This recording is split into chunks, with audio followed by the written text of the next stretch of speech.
This is the X-Zone Broadcast Network, broadcasting worldwide on broadcast affiliates and satellite program providers, including CNN Broadcast Network, Sirius Satellite Network, Star Media, Good News Radio Network, Angel Broadcast Network, Wiki Broadcast Network, and WPBN TV. For more information on the X-Zone Broadcast Network, visit us at www.xzbn.net.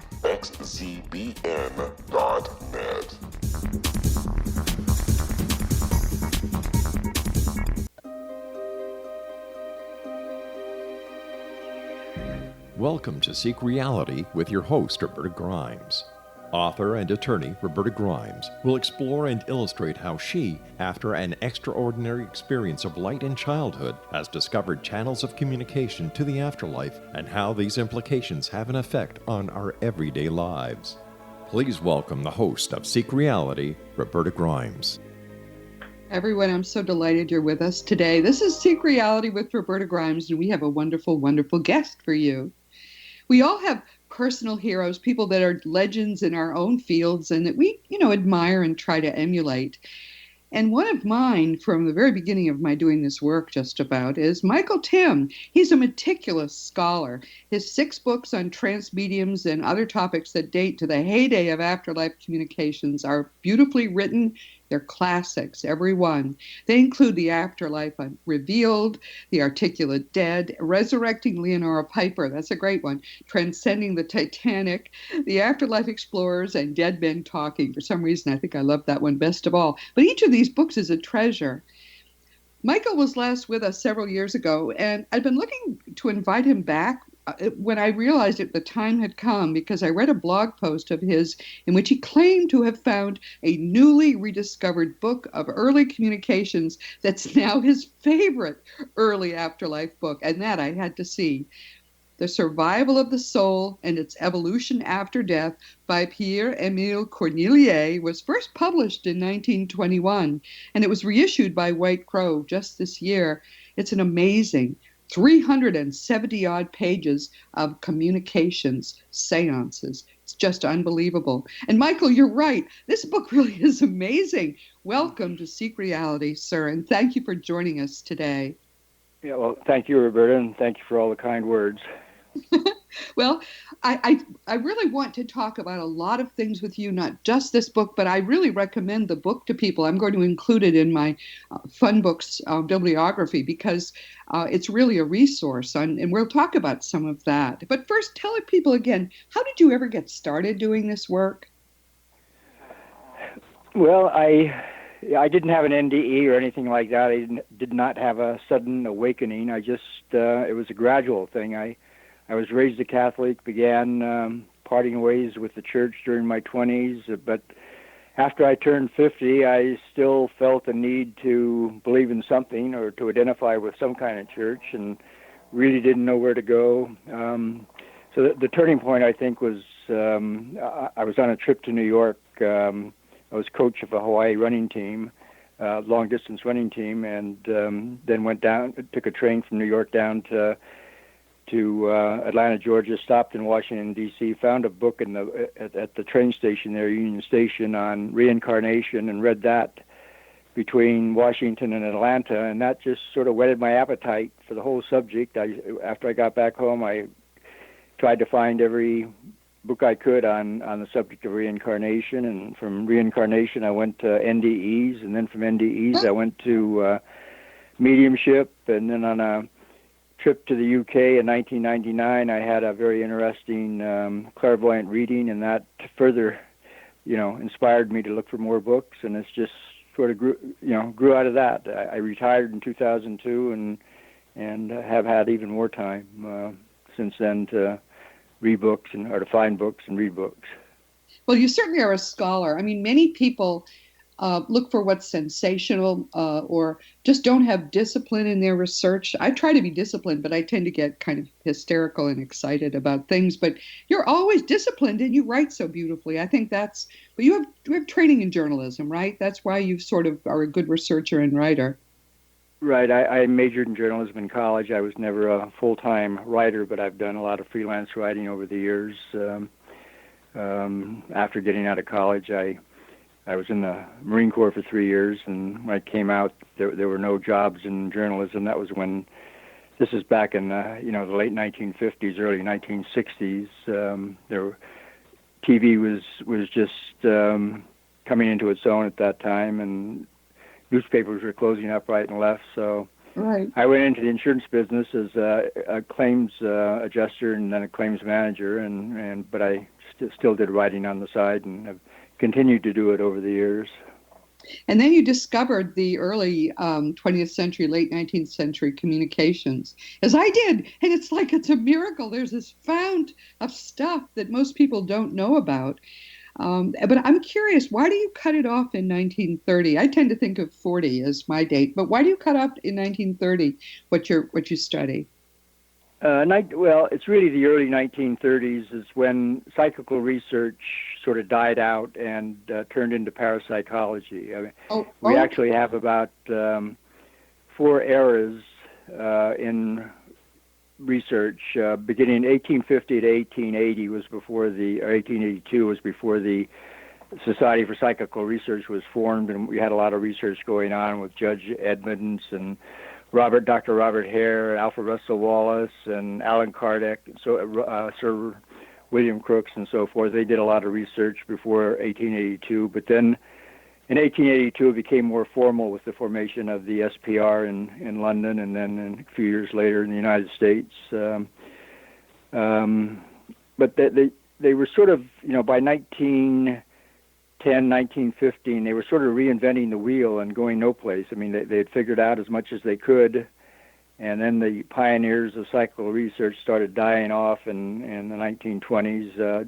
James Hislop, who was probably the primary researcher, died in 1920. Sir William Barrett died in 1925, and it just went downhill during the 1920s. And then in the early 1930s, that's when Dr. Ryan and William McDougall and so forth started with parapsychology. And as you know, that the parapsychology just sort of pushed the whole idea of life after death and spirits aside. They didn't want anything to do with that. They wanted to count cards and figure out if mental telepathy was a fact, and or mind reading was a fact. And they just steered away from the whole idea of life after death. Okay, well, that makes sense to me. I tend to think more about the mediums themselves and those who produce this information. But you're right; it did die off with those early deep trance mediums and the great communicators. So, kind of sad, really. Do you have any insight into why that was such a heyday of communication, the latter part of the 19th and the first part of the 20th centuries? Well, supposedly the spirit world inspired it because of the scientism that was going on at the time, but not only with Darwin in 1859, but before Darwin, the world was turning to science, and the whole idea that the Bible was wrong as far as how the world was created extended to everything else, and people just started falling away from religion. I understand it's, during the 1880s, it was probably the lowest point, and that's when the SPR was formed in 1882, and it gradually came back, over the next 20 or 30 years. But World War I was a big impetus in that respect. But then again, after the war ended, we went into the roaring 20s, and people went back to their old ways. Yeah. So, all right, well, that's interesting. But I think also that this was not something we started here, but that it was started among the people we used to think were dead, that it was important to get their message through. And don't you have the sense that they were trying to do that with kind of special fervor around the turn of the century, at the same time that quantum physics was becoming a big thing among scientists, that they were trying to get the attention of science as well to look at this new phenomenon too? Well, I'm not sure about that. I mean, it was in 1850 that they made their main thrust, and it just continued. into the 1900s. I can't think of anything in particular that happened in the early 1900s that would indicate that, but that there was a lot of spirit influence all along the way from 1850 to 1920. Right. The sense I get, though, is that one of the reasons it sort of died out is that the scientists started with their new fundamental scientific dogma of materialism, and they would not look at any of this, even though some of those researchers were kind of hoping the science. I mean, I think that they were trying. We had the book tests and various tests to try to prove to scientists that this was real. They did seem to want to make an effort to prove that they were there, but then they kind of seemed to back off because the scientists just would not look at it. Very, very frustrating to those of us who know what a difference it could have made if they had actually looked at the evidence 100 years ago rather than still stonewalling it today. Right. There were, as you know, a number of scientists who agree with us. I mean, there's Sir Oliver Lodge, Sir William Barrett, Sir William Crookes, all British scientists, Dr. Hislop in the United States, Richard Hodgson, Frederick Myers, but they were just outnumbered by the scientific fundamentalists who saw this whole movement, the spiritualist movement, as going back to the superstitions and follies of religion, and they just didn't want anything to do with that. Which is unfortunate. You're right. Everyone sees a dichotomy between science and religion, when actually I see them as on the same side, and the truth as opposed to them, because neither of them, they're both belief systems. One is materialist, atheist, and the other is, religious, made up ideas. But neither of them is searching for the truth. And that's why what you do is so wonderful, Michael, because there's a need for many more people, I think, to be really open-mindedly looking for the truth, and then the truth will dawn. I sort of feel we've abandoned, as a culture, the people that we used to think were dead, when really they're as much among us as they ever were. Very frustrating. I agree. And the other point is that the psychical researchers were sort of caught in the middle because religion resisted them too, organized religion anyway. They saw it all as demonic, and some of the things that were coming out of the psychical research were conflicted with religious dogma and doctrine, and so it was all demonic. I mean, there were a few researchers who were members of the Church of England and so forth, but the great majority of religions objected to the whole thing. They do. Religions tend to close their minds as of whatever their heyday was. Christians 2,000 years ago, we got the received truth, and we can't get, God basically is not allowed to give us any more truth. And that's pretty frustrating to people who actually want the truth to be known, and Jesus being one of them. So this is an exciting time for us to be alive, because I think we are finally breaking down these barriers. I think science is about to give up because nothing they're doing really works anymore, and religion is dying of its own weight.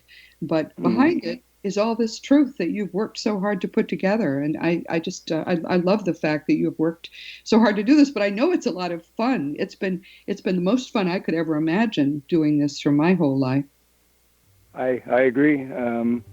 I see a little progress there, not as much as I had hoped would take place by this time, but it started. Yeah, it's starting.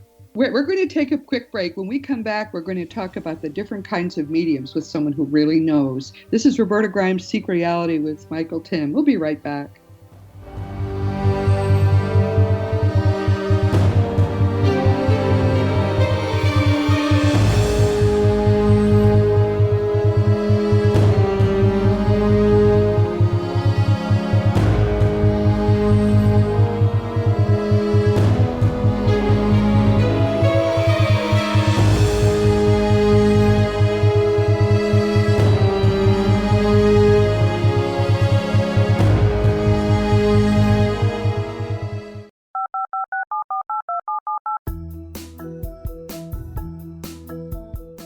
Did you know that when you're on the road with limited data or Wi-Fi, you can still listen to the X-Zone Radio Show with Rob McConnell, The Science of Magic with Gwilda Wiyaka, X-1, Dimension X, Space Patrol, and every minute of the X-Zone Broadcast Network by calling 213-401-0080, courtesy of Audio Now.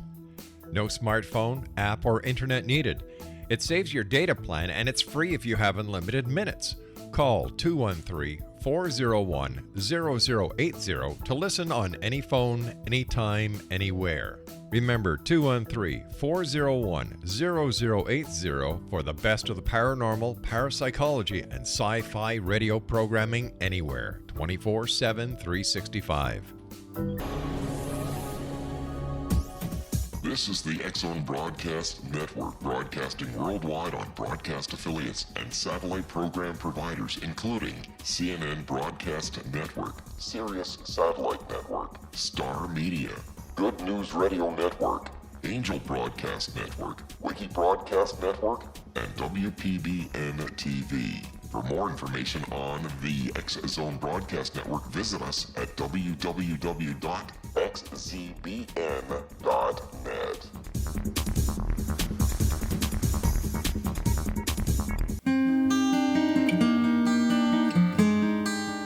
Welcome back to Seek Reality with Roberta Grimes and Michael Tymn, who is, I think, the greatest living afterlife researcher. And he came to it late in life, as other people have come to this late in life as well. But he certainly made up for it in a short time. Frankly, I'm surprised that you came to it so late, Michael, because I've sort of always, the whole time I've really been intensely doing this, I've sort of thought you were there and you were kind of the expert. So it's refreshing. And the same is true, actually, with Craig Hogan. Craig Hogan came to this when he was 50, I think, and he's now one of the leading researchers as well. We all get I wouldn't call myself a researcher. I just research the research is what I do. I don't do any direct research myself. But that's what's available to us now. I mean, because as we say, the heyday is long past. But right. But the great researchers then did some wonderful things and pulled it together in a very disciplined way. So we can use them as original sources in a sense. They're only once removed. And we're going to talk in the next segment about this book you discovered, which I had never heard of either. I don't know that anybody had until it came up. But first, let's talk to people a little bit about the different kinds of mediums, because most people seem to believe that they're, spiritual mediums or mental or psychic mediums are the only mediums there are. You're basically mind reading with the dead through somebody else, which seems kind of tenuous to me anyway, and always has, and to many others too. But let's talk about what was more prominent earlier in the 19th and early part of the 20th centuries. Like, what's a deep trance medium? Explain to them how that works, please. Well, it's my understanding that the person going into trance actually vacates his or her body during the process, and a spirit entity then takes control of the body and communicates using the medium's body, vocal cords. That was the case with Leonora Piper, with Gladys Osborne Leonard, and a number of others who were the best-known researchers, the best-known mediums in the field at the time. Mrs. Piper she'd fall into a trance within a minute or two. I don't know how people do that, but she was able to just go into a trance in a minute or two. Her eyes would roll back in her head, and she'd begin speaking in a different voice, which was initially it was a spirit named Finney, Dr. Finney, who would talk through her using her vocal cords and would speak in a different tone. At some point in time, after 7 or 8 years, she changed more to automatic writing, still in a trance.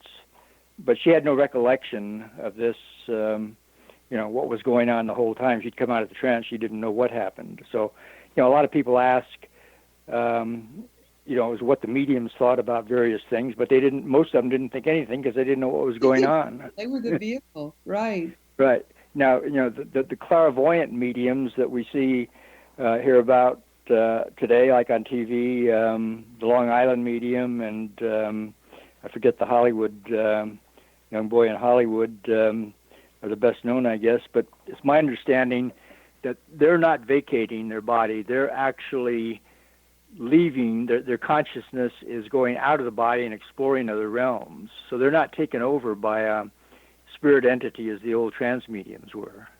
Absolutely. That I think is the main difference. And I read there was some reference, one of the older references said that clairvoyants are not really mediums per se, even though we call them mediums.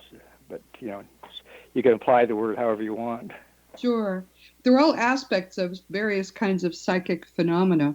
And a theory I have is that one reason that people like these really great deep trance mediums were available then, and there were others beyond the most famous ones, was that during the 19th century, they would spend long evenings in the dark. Before electric light and the radio, there wasn't a lot to do at night, so they would get together, have dinner, and then the men would go smoke their cigars, and most of the women and a few of the men would go table tipping in the dark. And if you do enough of that, the spirits, which is something actually that Craig Hogan is working on now with his group. They've been doing it for, I think, 8 or 9 years at this point. And they're getting all those phenomena. It's as if it's there in his house. It's still the 19th century. So you get to see that maybe that was why we had it then much more easily than we have it now, because people didn't have anything better to do at night. They would sit in the dark. Don't you think that's a factor? Yeah, definitely. I mean, as I pointed out before, men were sitting. The people would be sitting in front of a fire in their fireplace, in front of their fireplace, and either the men would be whittling away at something, or the women would be knitting, and they'd be staring into the fire, and just sitting there staring into the fire, and that quiet time would somehow induce altered states of consciousness over a period of time, anyway, and as you say, we didn't have computers and TV and everything else then to distract us, so people were more inclined to somehow go into the trance state, but it often took a lot of practice. I know that Sophia Williams was one of the better direct voice mediums of the time, and it took her 4 years to really develop her mediumship. I don't know how anybody has that kind of patience. I bought a Ouija board one time and played on it for 15 minutes and nothing happened. I gave up after 15 minutes. I'm not psychic at all either. I mean, I've discovered I'm a channel. I can write, but I certainly can't. I can only write books. We all have different gifts, but they're all aspects of the same gift, which is that everybody listening, all of us, have minds much greater than we can possibly imagine. And the main reason we can't use them in these ways is we don't believe we can. And then even if we believe we can, we don't want to devote the time and energy necessary to doing it. But Michael, one of the things that's encouraging is that there is an increased interest, especially in England, in these old forms of communication. And people are willing to devote a couple of nights a week to doing this now. So I think we're going to see a lot more of it over the next little while. Well, I hope so. So let's talk about some of the other kinds of mediumship that people may not be aware of. I mean, we have physical mediumship, we have direct voice mediumship. Could you tell us about those and how they work? Yeah, direct voice, a lot of people confuse that with trance voice. And the trance voice, as with Mrs. Piper and Gladys Osborne Leonard and so forth, right. The spirit would take control of the person and actually use her vocal cords.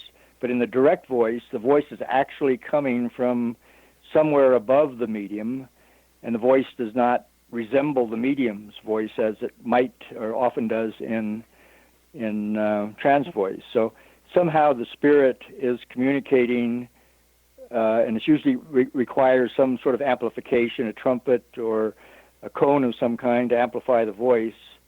And as Sir Oliver Lodge said, and Sir Arthur Conan Doyle both said that the direct voice was probably the most impressive of all because, the medium, and in the direct voice, most of the mediums did not go into trance. Some of them did, I think, but the majority of the best ones did not require trance. They would be sitting there talking to the person next to them as voices were coming through, over them or behind them. Right. So amazing. The most famous one, everyone, is Leslie Flint. And if you look him up, his website is full of examples Some of the voices that are there, you'll know because they're people who were entertainers or otherwise famous people in the 20th century. He worked in the middle of the 20th century. The one that most amazes me is Thomas Jefferson. Around 1960, he showed up. And I think it's important to explain to people how impressive this is. Dead people do not have vocal cords. They do not speak in the afterlife. What they do is communicate telepathically, which is they say is much easier and more effective anyway. They think ideas to one another. One of the first things that Jefferson, the greatest wordsmith of his age probably, one of the things he did when he first came through Leslie Flint was to gripe about the fact that he had to get back to using words again. He said, words, words, words, and none of them says what you mean, all of that, which I thought was funny given his history. But what was amazing is he really did sound like he had sounded in life. I shared a lifetime with him, and it was the same voice. It was amazing. One of the most amazing moments of my life was recognizing that voice. But this is something which, are there any good direct voice mediums now? Are you aware of any? I've heard of a couple in England, but I don't know how good they are. One of the problems is that the parapsychologists don't seem to be interested in mediumship. And for the most part, even though the SPR still exists today, I don't think much research is being done with direct voice mediums, and so we don't really hear much about it. Every now and then I'll read something on the internet about some direct voice medium in England, but as far as how evidential they are or how good they are, I have no idea. I think if they were very good, we would be more aware of them. At least those of us in this field. I mean, you would think that they would want to make themselves known in America, which is where the loudest clamor is always made about everything. But that's kind of frustrating. Now, talk about physical mediumship, which other people have spoken of here, and therefore most of my listeners have heard of it. What's your view of physical mediumship? Well, we don't see much of that anymore either. I mean, it was. The SPR sort of steered away from physical mediumship too, because most of it had to be done in the dark. That's the problem. Yes. Yeah, that's the problem. Although not all of it was in the dark. People like D.D. Hume and Eusapia Palladino, they performed under candlelight or even in red light at the time, I think. Most of it was in the dark and was spontaneous, and it just didn't appeal to the scientists. It wasn't couldn't be replicated, and so even James Hislop and Dr. Richard Hodgson and so forth, they didn't want anything to do with physical mediumship. But there's enough history on it to know that it was real, that dead souls did materialize in seances and communicate with people. Yeah. We won't talk much about it today because we have talked about it with experts previously, but I think it's going to be one of the things that's going to, once they get so they can do it in light, and some of them are now training to do it in light, is going to be one of the ways that we're able to basically shout down anyone who says the dead do not survive, because you can't argue with facts. You can argue with opinions, but you cannot argue with facts. And it is right. That this works, and it works very well. I think AREI, the Afterlife Research and Education Institute, of which you and I both are part, is really going to make a full push to try to make this kind of mediumship better known, because once it is being done in light and being filmed, there'll be nobody who can ever say the dead don't survive. It's very exciting. Exciting time to be alive, Michael. It is.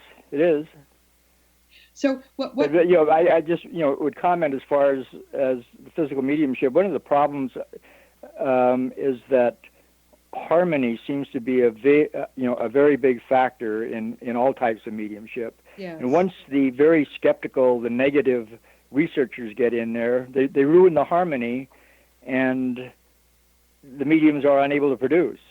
That is such an important point. I'd like to save it and talk about it when we come back, but that I think is the most important thing perhaps for everyone to understand, that the intention of the medium produces, and of the people around the medium will produce the result. And when there's any negativity, it tends not to happen at all. And we'll talk about why. Meanwhile, this is Roberta Grimes on Seek Reality with Michael Tymn, and we'll be right back.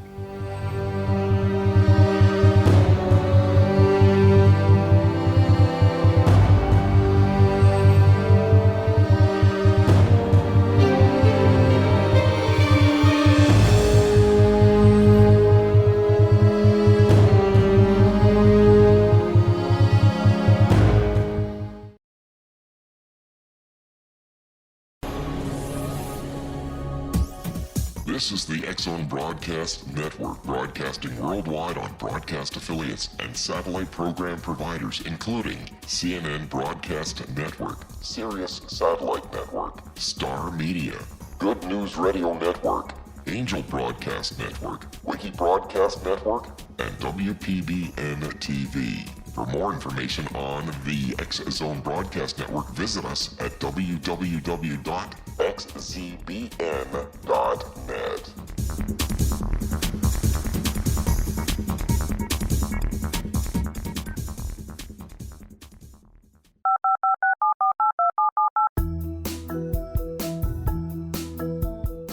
Did you know that when you're on the road with limited data or Wi-Fi, you can still listen to the X-Zone Radio Show with Rob McConnell, The Science of Magic with Gwilda Wiyaka, X-1, Dimension X, Space Patrol, and every minute of the X-Zone Broadcast Network by calling 213-401-0080, courtesy of Audio Now.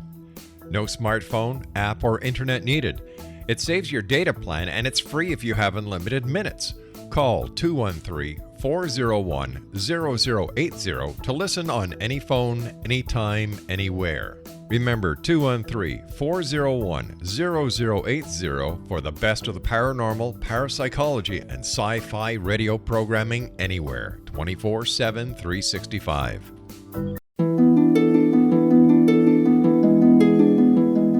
Welcome back to Seek Reality with Roberta Grimes and Michael Tymn. One of the things that Michael said right at the end of our previous segment is extremely important.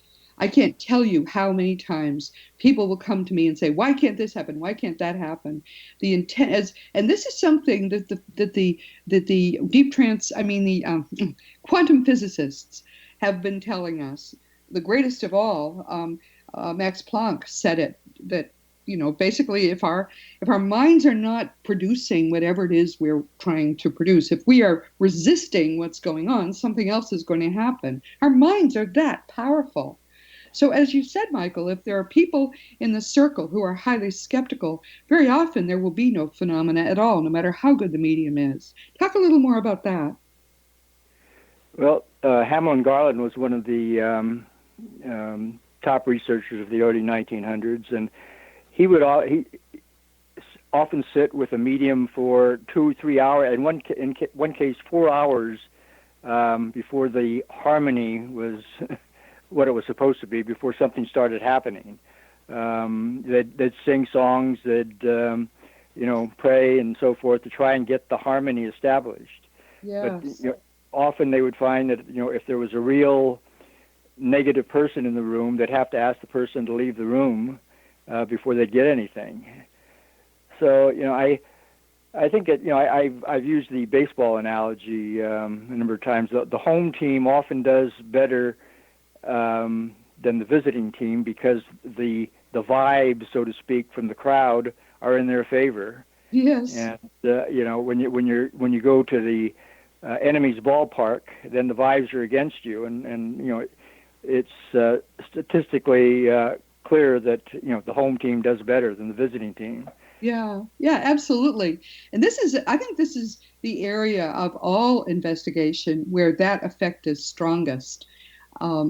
Very often these circles that are determined to develop phenomena will sit for 6, 7, 8 years before much of anything happens. And if they don't give up, things get aligned and the spirits are working with them. But then they add somebody or change who's in the circle, and suddenly it doesn't work again. But now I want to talk about some of the other phenomena that interest you. But that because this is an area where once the spirit activity is very strong, all kinds of things can happen.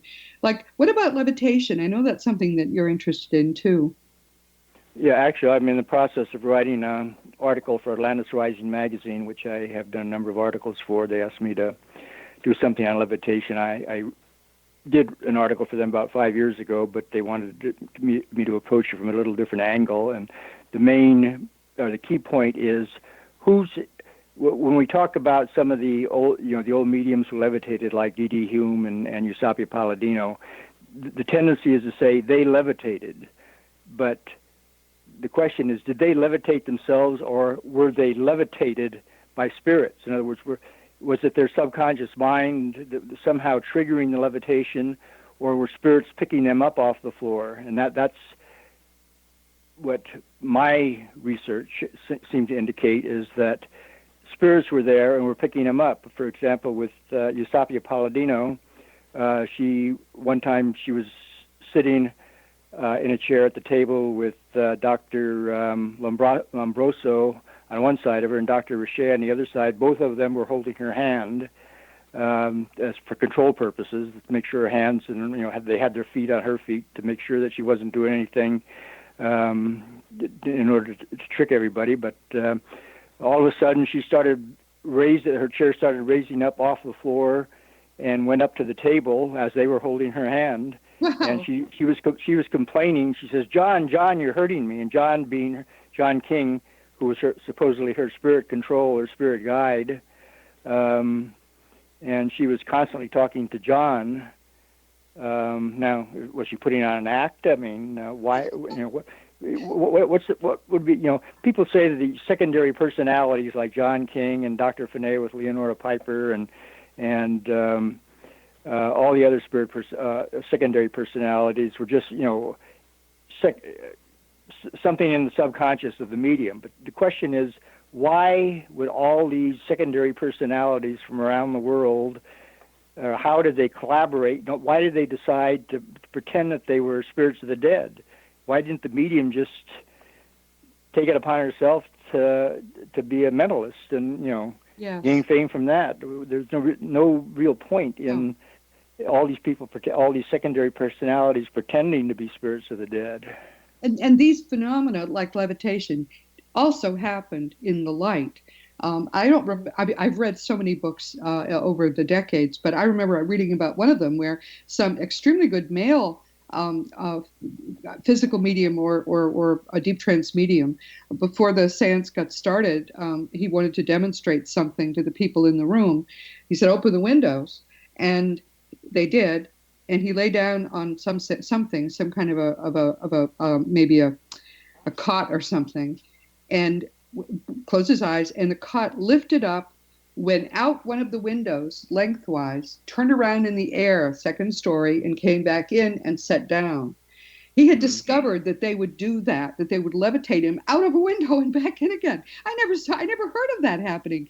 But the person who wrote this book, I don't remember who it was, I read it decades ago, said that this was the kind of thing this young man could do because he was that powerful. But you're saying really it was his spirit guides who were doing that, and they were doing it to prove that they were there and how powerful their connection was to him, something like that. Mm-hmm. Isn't that amazing? Oh, the whole thing is so astonishing. So where do you think this is going? Do you see that there will be increased interest in these fields, or are you... What's your sense about the next steps? I'm actually sort of pessimistic. I don't see that much progress being made. I mean, back in around 1990 or 1995, I thought that by this time we'd be much further along than we are, but I just don't see it. I think we're becoming more materialistic along the way and more hedonistic, and so I'm not optimistic.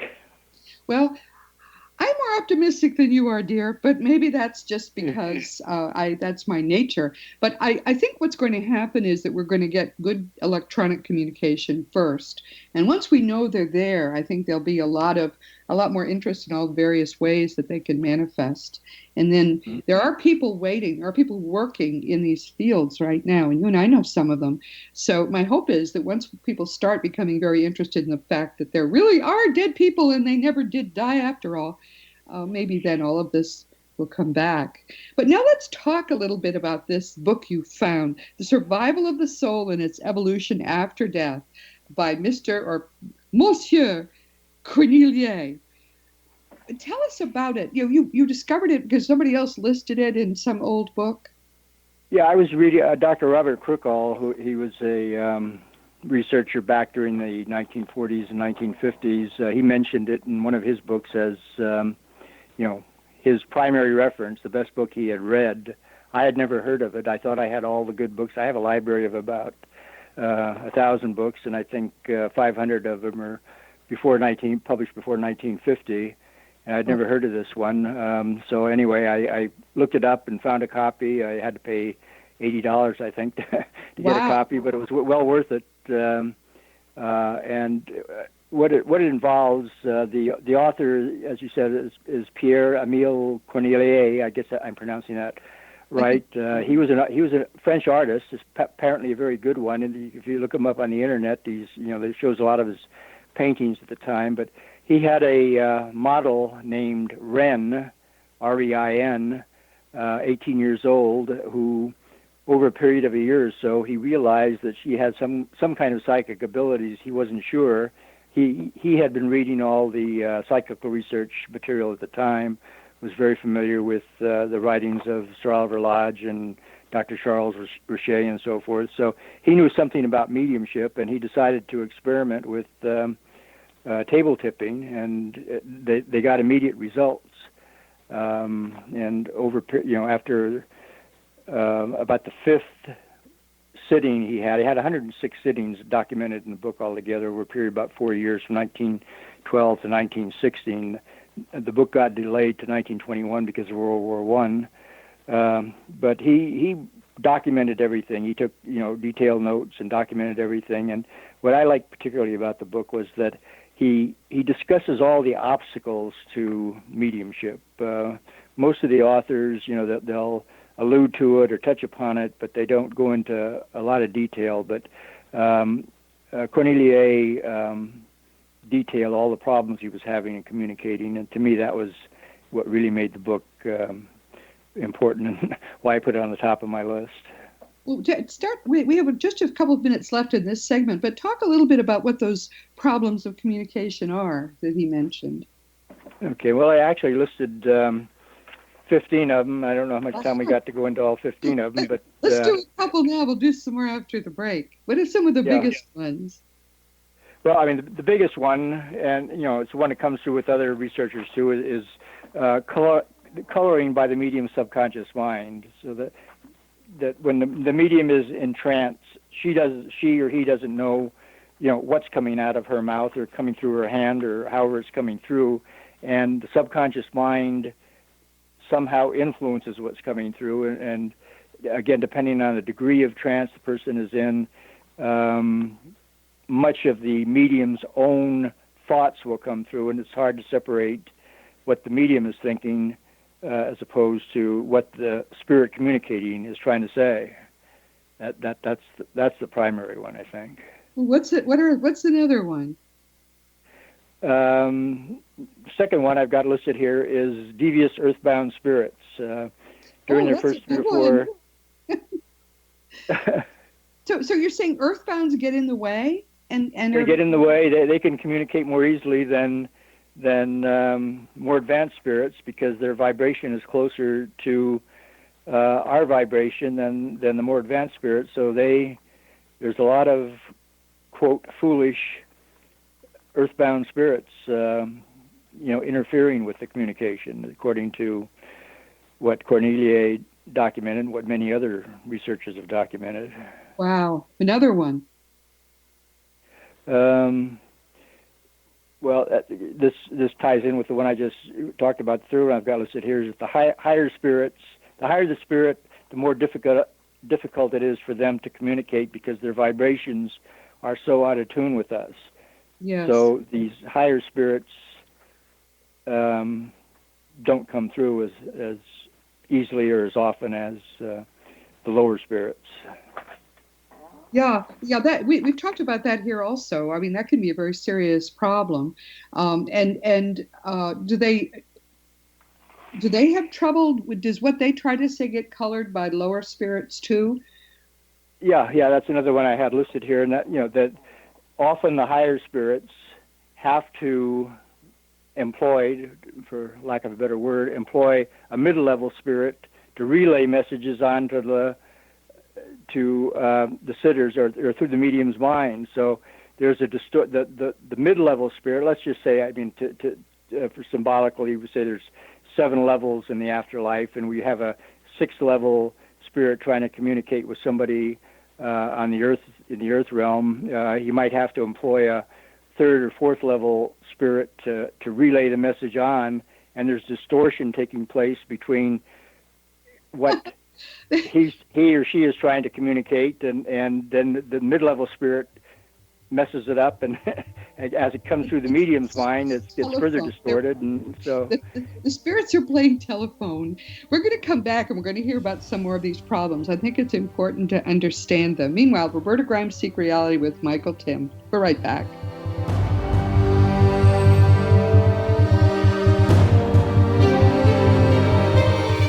The Earth is under ever-increasing pressure from untenable lifestyles and growing populations. Yet, viable answers seem in short supply. What if I told you there's an ancient form that can empower you to take charge of your life?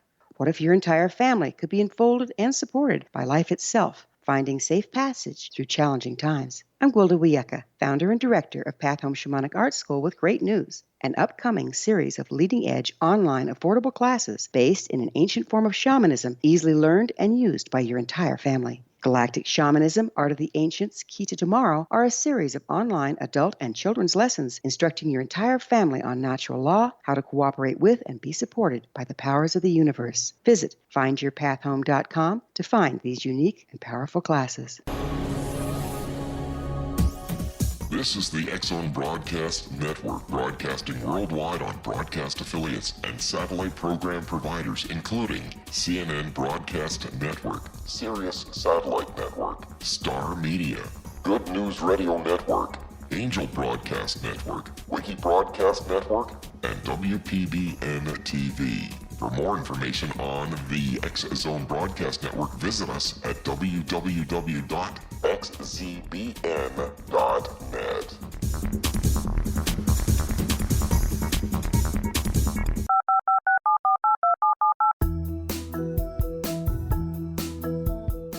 Did you know that when you're on the road with limited data or Wi-Fi, you can still listen to the X-Zone Radio Show with Rob McConnell, The Science of Magic with Gwilda Wiyaka, X-1, Dimension X, Space Patrol, and every minute of the X-Zone Broadcast Network by calling 213-401-0080, courtesy of Audio Now. No smartphone, app, or internet needed. It saves your data plan, and it's free if you have unlimited minutes. Call 213-401-0080 to listen on any phone, anytime, anywhere. Remember 213-401-0080 for the best of the paranormal, parapsychology, and sci-fi radio programming anywhere, 24/7, 365. Welcome back to Seek Reality with Roberta Grimes and our wonderful guest, Michael Tymn. Michael was talking about some of the things the spirits say about why it's so hard to make communication between here and their work, or there and here, I really should say, work. So let's hear some more, Michael, because I think it's important to understand this is not easy for them to do. Yeah, as I said, I got 15 of them listed here, and the fourth one I have is that spirits, according to Cornelier, not all spirits are interested in communicating with Earth. And at a certain point, some of them have evolved where they have no really close loved ones left on the Earth planes. They have no interest in coming back.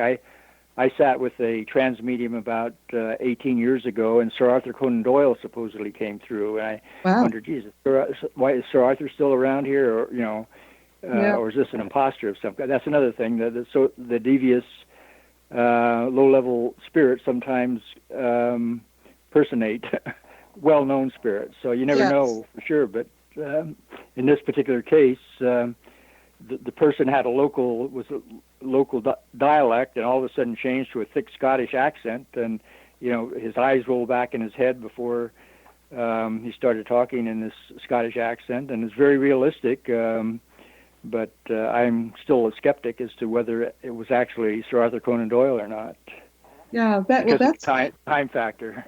well, and another thing to think about in that is that since nobody knew him personally, there was no little personal secret he could have shared that anyone would have understood. So I can see it's hard to establish that you're real in a situation like that. So that's a very good one. Well, let's have another one, a couple of them. Okay, the medium's evolution is also a factor. If the medium herself is very advanced, she can reach higher into the realms and contact more advanced spirits without the relay person in the middle. Whereas if the medium is not an advanced person, or a highly evolved person, I should say, he or she can only, raise her vibrations to a certain extent, and that limits the extent to which she can contact advanced spirits. Another factor in that, of course, is that people living in the afterlife don't really know what's going on above them, only maybe by hearsay.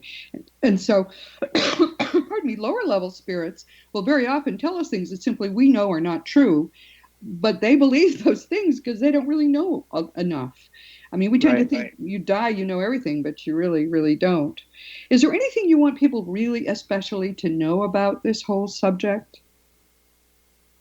Well, it's a combination of all these 15, and there are much more than 15 when we get into physical mediumship. But one of the things you just mentioned is that spirits don't necessarily hold on to all the petty details of their earth lives. They're not all knowing, not all powerful, and they have their limitations. I met somebody the other day down the street from me who I talked to, but I cannot remember his name now. And it's no different in the spirit world, from what I understand, as far as remembering facts, remembering names. And they've had many lifetimes. I don't know that I'd even know what I looked like when I was a kid or in my younger years if I didn't have photographs. And going back to physical mediumship and materializations, one of the problems was that the materializations didn't always look like the people that they were, or were remembered by the people. The sitters said, no, that didn't look like my father, or it didn't quite look like my father, my mother, or whatever.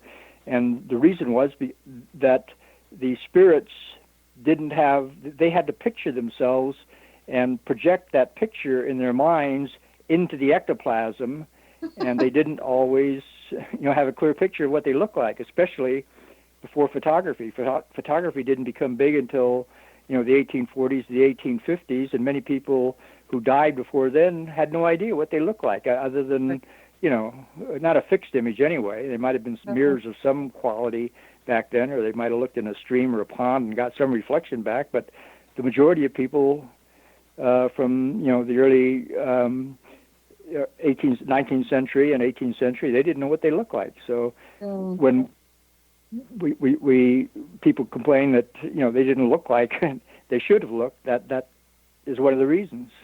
Yeah. No, this is an area where I think I'm more optimistic than you are. I really believe that the spirits are working hard. They tell us they are to make it so that we all understand that life is eternal, because they're trying so hard to raise the vibration of the planet. So I think things are this is going to become an area where there's much more interest, and we're going to start to get real results.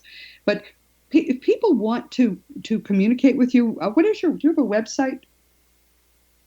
I just use the whitecrowbooks.com, which is my blog. I don't have a website other than that. Can they contact you through the blog? Yes, Oh, great. Okay. Now John Beecher was our guest a couple of weeks ago, and he talked a lot about his wonderful publishing house, White Crow Books. And Michael is one of the really great people that he publishes. Everything that I've seen that's come out of White Crow has been first rate. So, and now there's another book out of White Crow, The Survival of the Soul and Its Evolution After Death. If this area interests you, I've begun to read it, but there's so much there that it's taken me a while to get through it, Michael. But it's a book which I think is kind of indispensable for people who are serious about trying to understand the process and also understand what's going on. I mean, these people were communicating directly from the afterlife in a very powerful way. Very, very wonderful book. And as I say, as Michael says, it certainly helps people understand, what the issues have been.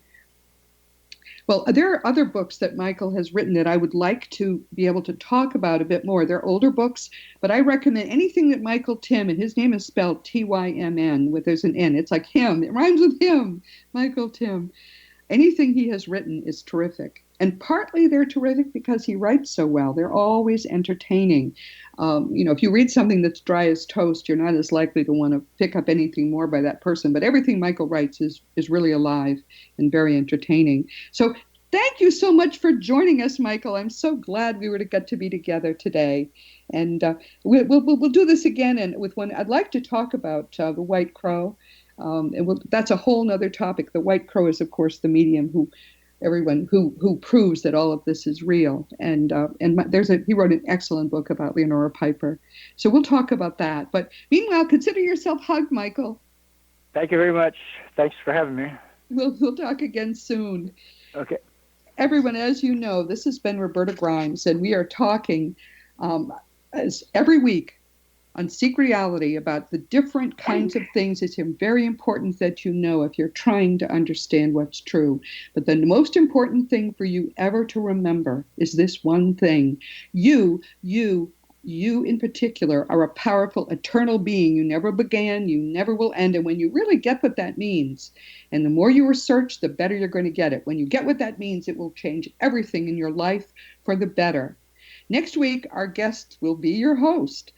I've developed the habit of giving Jesus a birthday gift each year by sharing with you more details about the genuine Jesus of the Gospels. Jesus is the greatest spiritual teacher of all, and he did not start the Christian religion. He certainly is no Christian now. He deserves to be known and loved for himself, for his beautifully simple gospel words, and for the fact that actually following his teachings is the surest route to rapid spiritual growth that there is. For all of this, it's very important for us to know him personally, and that's what he wants. And he's very personal to me. He's a reason why I came out of the old Christianity. I loved Christianity. Oh my, I can't even tell you how many hymns I can sing by heart. I always loved it. But I came to the point when I understood that it isn't following Jesus, and I could choose, to be a Christian all my life and not think about things, or I could choose to follow Jesus. I chose Jesus, and that transformed my life. And now, in my dotage, I'm working harder than I ever did, and I'm working for him. He is the reason, the ultimate reason why I do everything that I do. I gave the rest of my life to him. And please join me next week for a very personal conversation. Let's sing together a love song to the Son of Man, the incarnation of God on earth. That's actually what Jesus came to be, and the greatest spiritual teacher who ever has lived.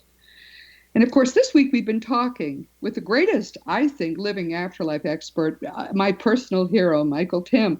He's a meticulous scholar, and every one of his books is wonderful. This week we've talked in particular about that peculiar book he's discovered called The Survival of the Soul and Its Evolution After Death by Cornel Yate. Just anything that he's written with White Crow, you're just going to love.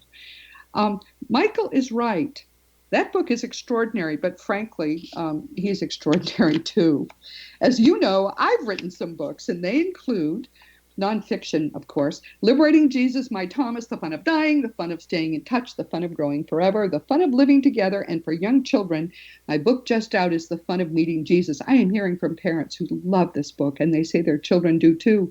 All my books you can get through bookstores or on Amazon.com, and everything but the children's book is available. It's an audio book, and they're available in languages worldwide, so you've got no excuse. You can read them all. Meanwhile, if you want to talk about anything that I talk about, any of my books, any of my podcasts, anything, you always can reach me through robertagrimes.com. Just go to the contact block, make sure you give me your email address, and within the week you will hear back from me. Past episodes of Seek Reality are available on webtalkradio.net, on Dream Vision 7 Radio and all of their stations, and of course on the Seek Reality app, free in the iTunes store. Meanwhile, this has been Seek Reality with Roberta Grimes. Please enjoy and please make the most of this coming week in our one reality, knowing that you are a powerful, eternal being, and you in particular are infinitely loved.